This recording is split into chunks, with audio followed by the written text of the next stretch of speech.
Good morning, dear students.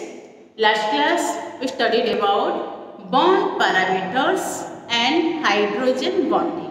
What is hydrogen bonding? What are the conditions of hydrogen bonding? And what are the types of hydrogen bond?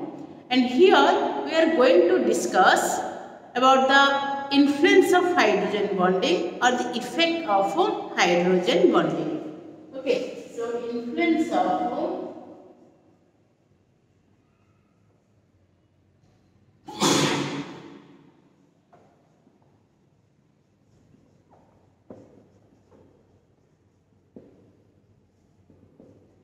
influence of hydrogen bonding.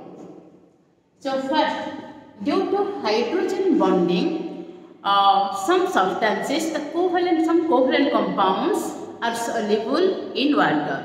So the compounds like glucose, sugar,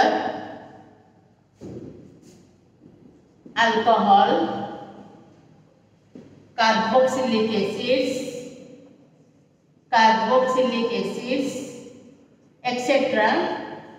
soluble in water due to hydrogen bonding. Soluble in water, that is due to hydrogen bonding. Suppose you take the example of alcohol. So here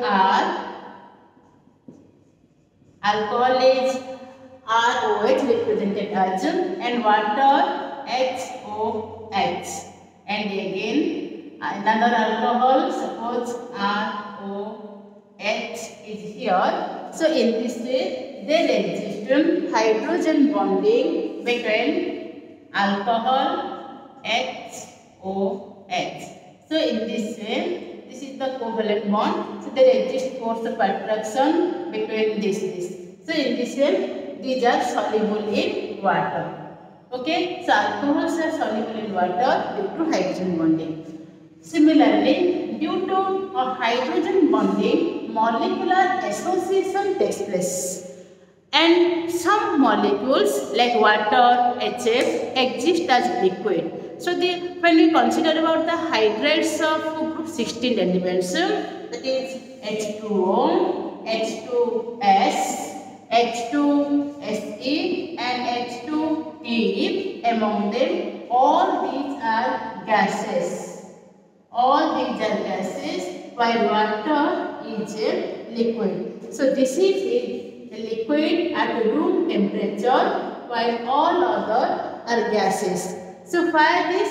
Because in water oxygen has smaller size and high electronegativity, for which it can form hydrogen bond.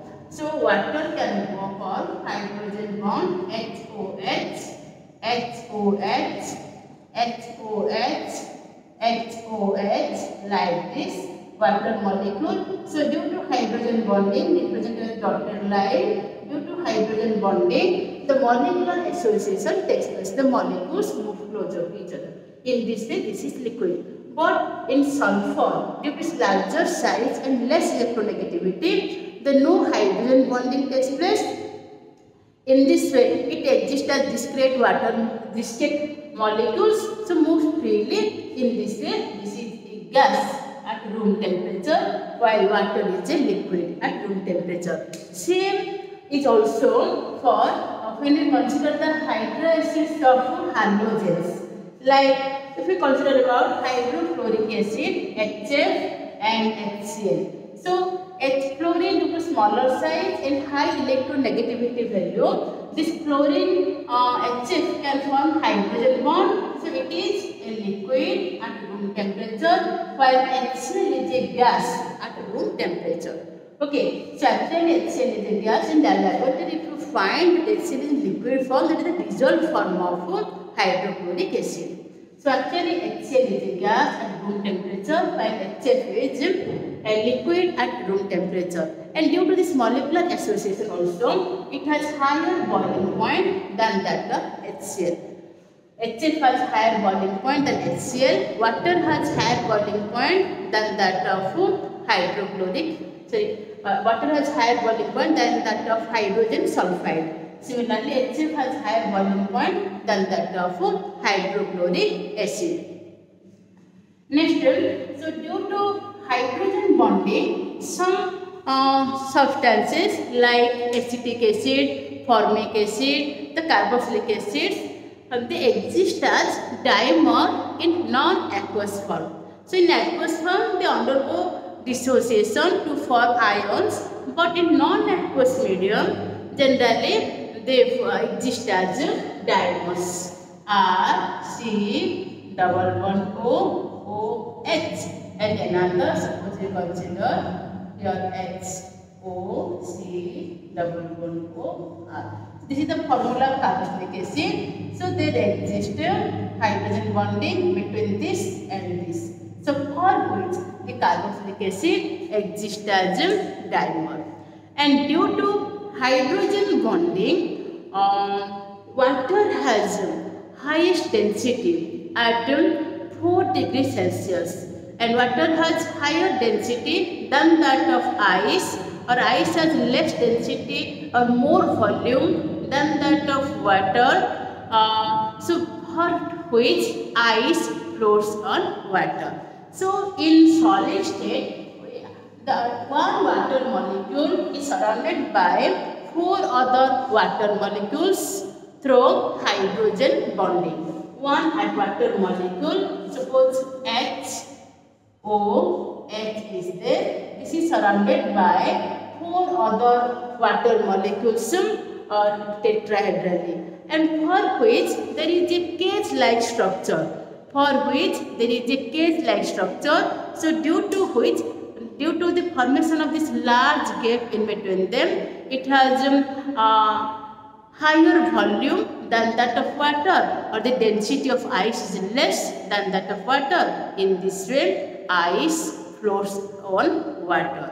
Okay, and due to hydrogen bonding, the cotton clothes takes more time for dry. Okay, for the wet cotton clothes takes more time for dry. That is also due to hydrogen bonding. So due to hydrogen bonding, the surface tension, the property of liquid by virtue of which it acts as a stretched membrane, and that is called surface tension. So the surface tension and the viscosity of liquid, increases. That is also due to hydrogen bonding.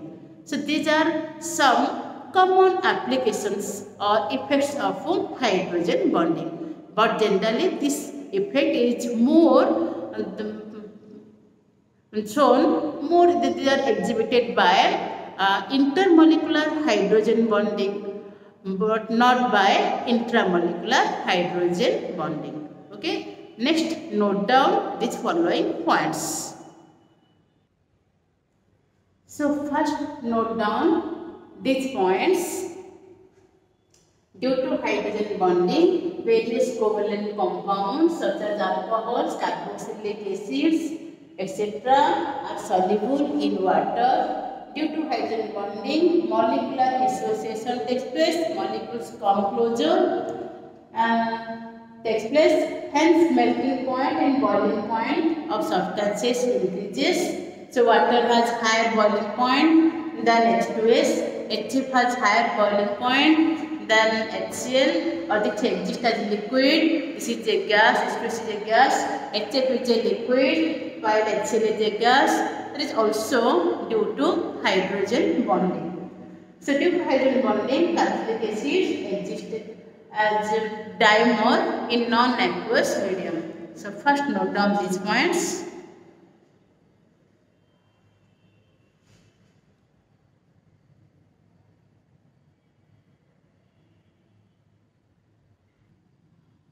Next, note down these points. Due to hydrogen bonding, the surface tension and viscosity of liquid increases. Due to hydrogen bonding, ice floats on water. And due to intermolecular hydrogen bonding, para-nitrophenol has higher boiling point than ortho-nitrophenol. Look here, so this is your para-nitrophenol. One functional group present here, another present here. It is opposite to it, that is known as your para.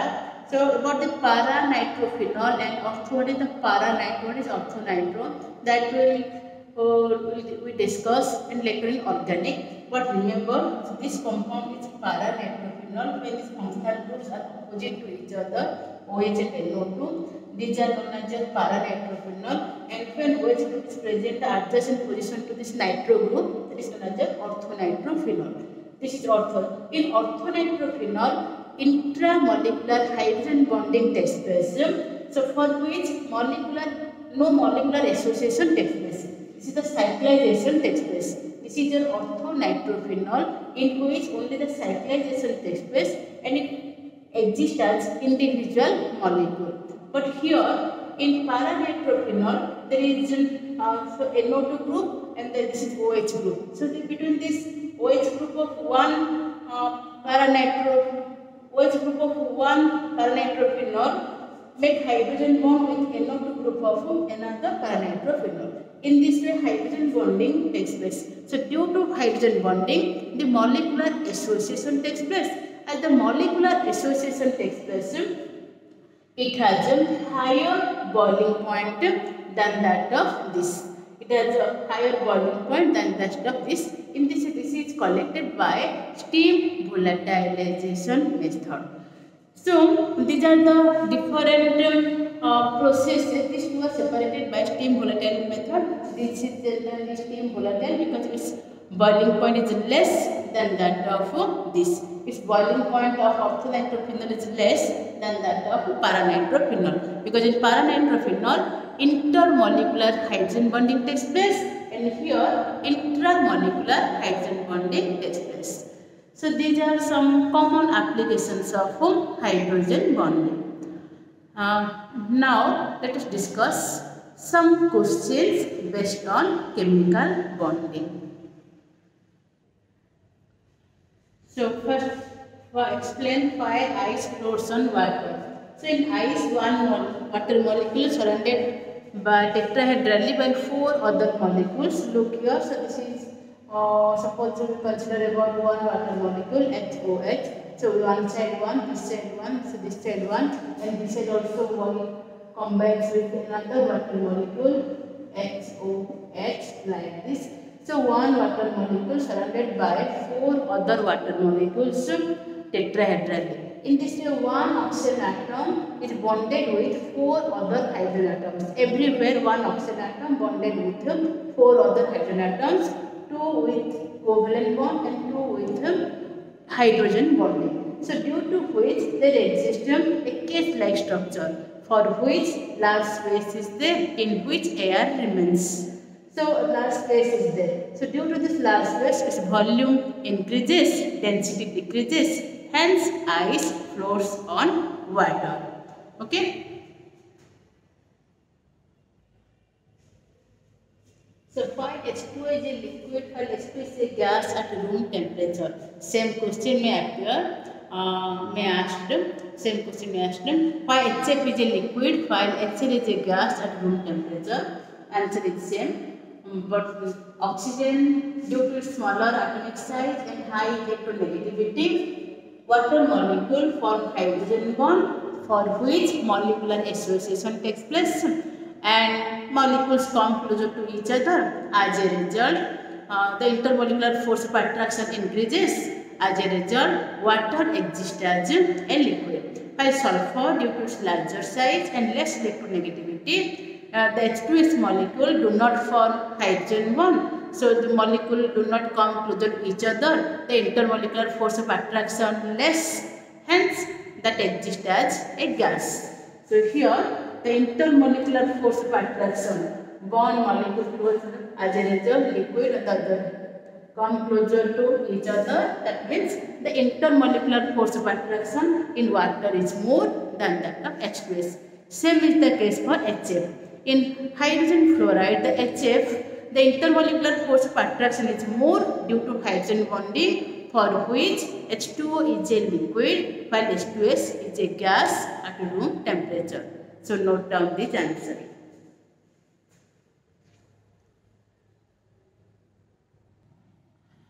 Let us discuss some other type of questions. Out of sodium chloride and magnesium oxide, which has higher lattice energy?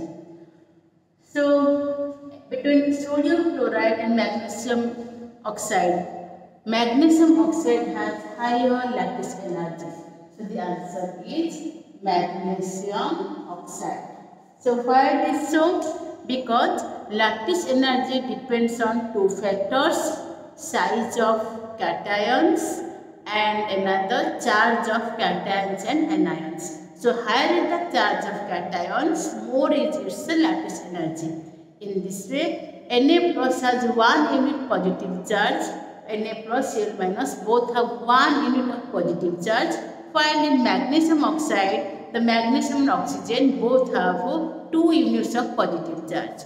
And another thing, magnesium 2 plus ion has smaller size than that of Na plus ions. So in this way, magnesium oxide has higher lattice energy than that of sodium chloride. And its lattice energy is more, its solubility is less, and its melting point is also high. That is due to higher the value of lattice energy. Next, out of magnesium oxide and calcium oxide, which is more hard and fine?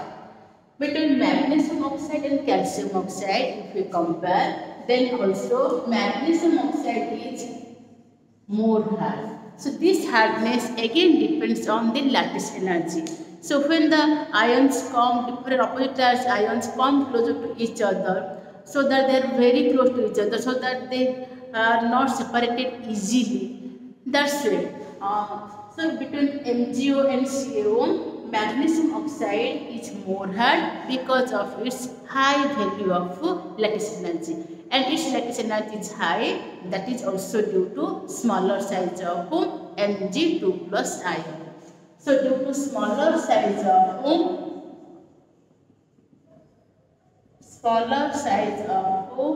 Mg2 plus ion and higher lattice energy,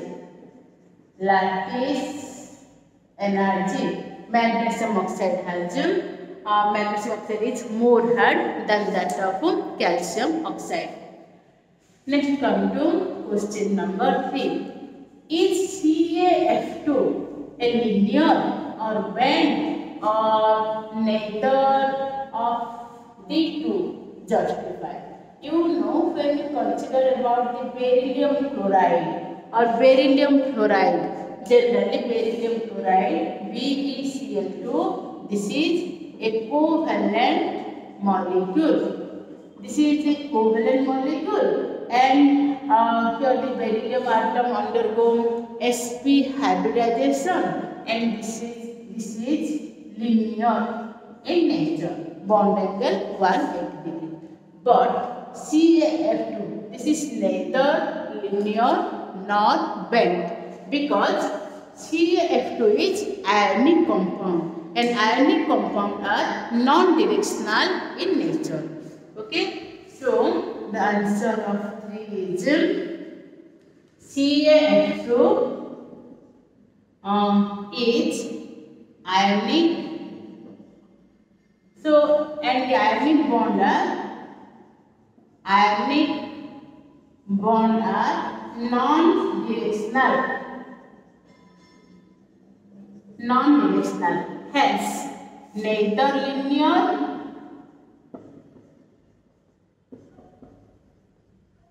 nor bent. So CF2 is neither linear nor a bent molecule. Okay, next come to question number 4. On the basis of BSEPR theory, predict the shapes of following molecules. So first, when you consider about the BSEPR theory, or you have consider about the hybridization concept, what the type of hybridization, so first consider, and how many number of bonds it form, you consider. And here also, how many number of valence electrons are there, and how many number of bond it forms, and what is the positive charge or negative charge present, also consider. So in SiF4, the silicon atom has total valence electron 4, and it forms 4 bonds. In this way, SiF4 shape is tetrahedral. This is tetrahedral.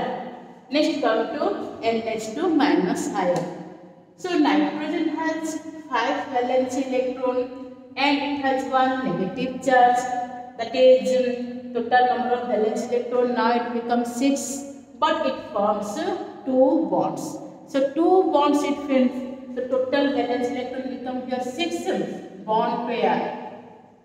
Bond pair is equal to 2. Next, how many number of lone pair are there? So lone pair 6 minus 2 by 2 is 4 by 2 that is equal to 2.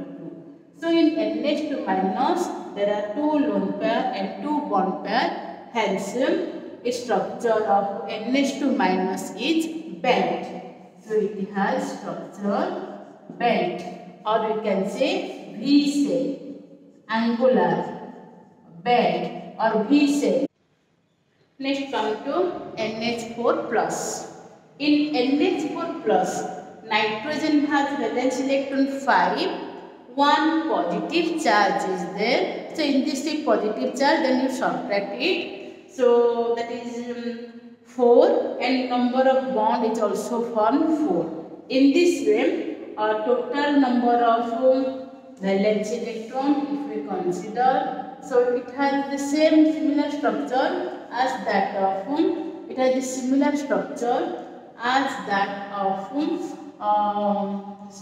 so total number of valence electron 4 and it also forms 4 bond pairs.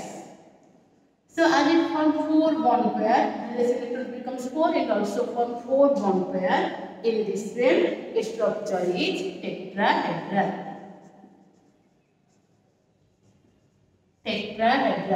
Next come to C2H2. In C2H2, you know the hybridization of carbon atom is here, that is sp. So it has C, triple bond C, H, like this structure. In this way, its shape is linear, or we can say cylindrical or linear. Next, H3O plus, it has the similar structure like that of ammonia. So H3O plus has oxygen has valence electron that is equal to 6 and one positive charge is there. So I will subtract it, so the total number of valence electron now becomes 5.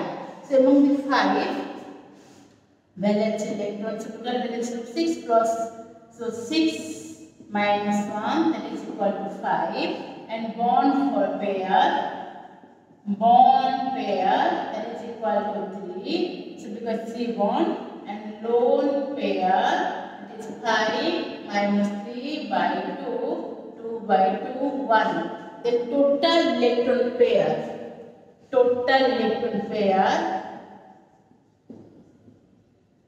that is equal to 4. So this is expected structure tetrahedral, but 3 bonds are present. In this way, it has a similar structure like that of ammonia, that is trigonal pyramidal. So it has structure trigonal pyramidal. Next, OH2. Here also oxygen surrounded by 4 pair of electrons, among them 2 bond pair with fluorine and 2 lone pair. So total number of electron pair in oxygen is 6 minus 2 by 2 that is equal to 2. So this is 2 lone pair, 2 bond pair, expect structure tetrahedral, but due to presence of 2 lone pair and 2 bond pair, and lone pair repulsion greater than lone pair bond pair repulsion greater than bond pair repulsion, in this way it also becomes V shape, or we can say angular or bent. Next, PCl3. So phosphorus has valence electron 5. It forms 3 bonds. That means 3 bond pair. So number of lone pair 5 minus 3 by 2 that is equal to 1. So 1 lone pair, 3 bond pair.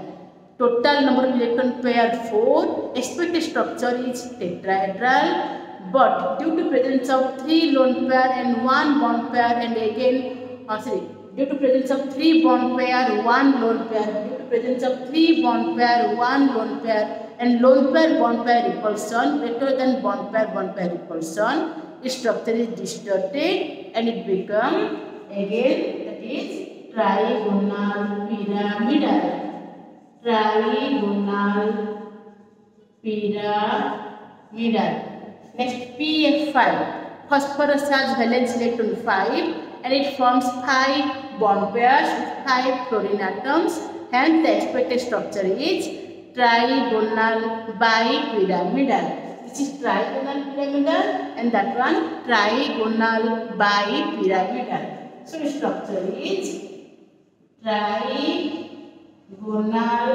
bipyramidal. Okay, so these are the sets of different molecules.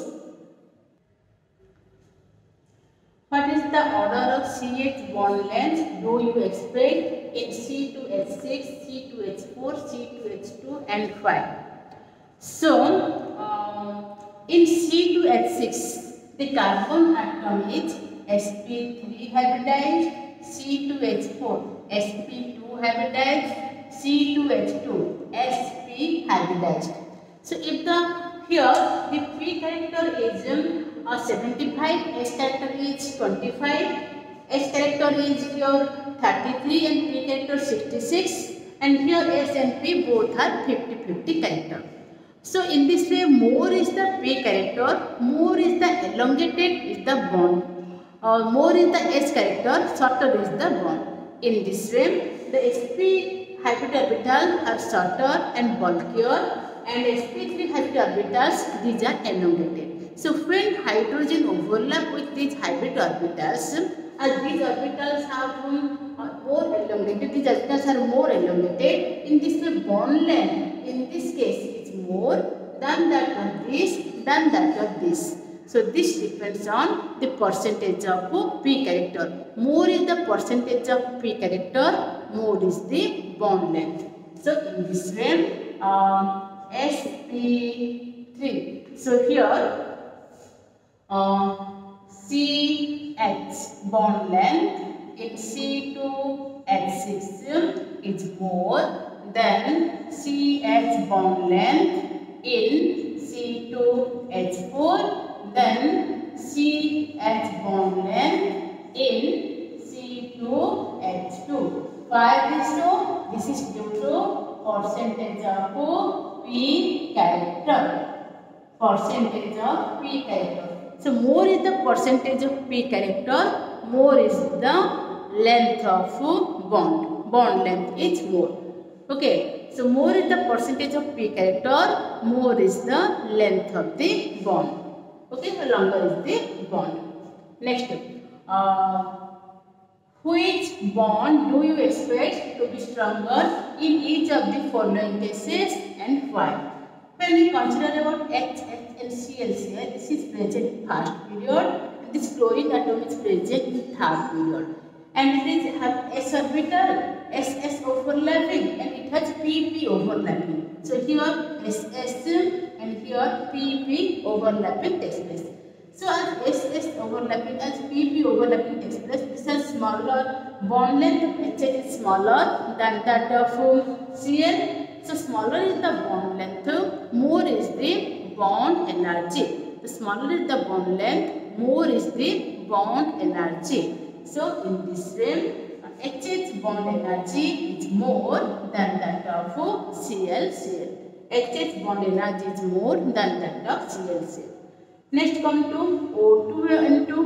If we consider O2 and N2, so in oxygen double bond is there and nitrogen triple bond is there. And here the bond order 3 and here the bond order 2. So more is the bond order, then higher is the bond energy. So the bond order is directly related with bond enthalpy. Higher is the bond order, higher is the bond energy. So in this way, N2 has more bond energy than that of O2 because it has a bond energy more than this. Between HH, this has more than this. But next, between FF and ClCl. So when we consider about FF and ClCl, fluorine, this is present in second period and this is present in third period. And third thing, and both have PP overlapping. Here also PP overlapping, and it has a bond length more than this. So in this case, actually we know that bond energy depends on bond length. Shorter is the bond length, more is the bond energy. But in this case, this is not true because fluorine, due to smaller size, the electron density on the fluorine atom increases. So as the electron density on fluorine atom increases, the inter-electronic repulsion takes place. So in fluorine has a smaller size due to which the electron density increases, and due to increase in electron density, the inter-electronic repulsion takes place, for which it helps for the breaking of bond easily. In this way, if we consider about FF and ClCl, although fluorine has smaller size than that of chlorine, but the ClCl bond has a higher bond energy. So ClCl bond is stronger.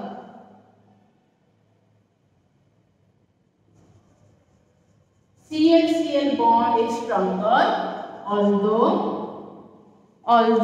FF bond is shorter. Although FF bond is shorter. So actually shorter bond length means higher bond energy and more is the stability, but in this case, this is the exceptional case because fluorine has, due to smaller size, inter-electronic repulsion takes place, for which its bond energy is less than this. Okay, so now clear. The bond length, as a bond enthalpy also depends on the bond length, but in some cases this is also less. So look at here. Aren't the following single bonds in order of bond energy giving regions? So if N2 and O2 given, then N2 3 bonds are present in nitrogen and 2 bonds are present in oxygen. So in this way, N2 has a higher bond enthalpy than that of N2 has higher bond enthalpy than that of O2. Now it is given the single bond of all. So CC, NN, OO and FF.